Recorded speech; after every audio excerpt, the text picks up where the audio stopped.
Another reason why the former president, the man from Nkandla, was really hated, and the local media and even the global media had so much focused attention and negative press about Jacob Zuma, was because Jacob Zuma refused to go and lend money from the IMF and the World Bank. He totally refused to do that, as much as he was being pushed even by his comrades and by the private sector that he should go and lend money from the IMF and the World Bank. But he never did that.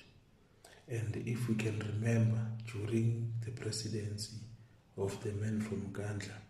if we can just recollect and think about it, you will remember that even the rating agencies were extremely busy, focused on South Africa with consistent negative reports and negative outlooks with regards to South Africa and its future. And it was something that we ended up getting used to, that we would see Moody's, we would see Fitch, and we would see Standard and Poor making comments about South Africa, the government.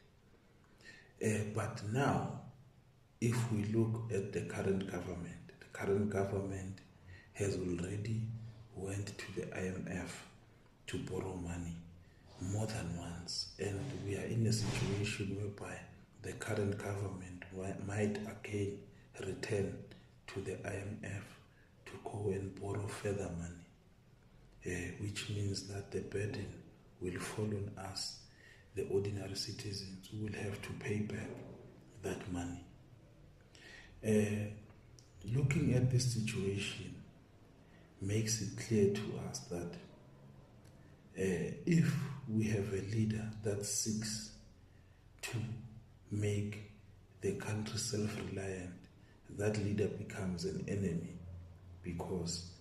the people that own the most assets of this land, the people that own this country, will never allow for a black president to come in and then make progressive moves that seek to liberate everyone, especially black people. That is a fact, whether we like it or not. Kunjalo nje.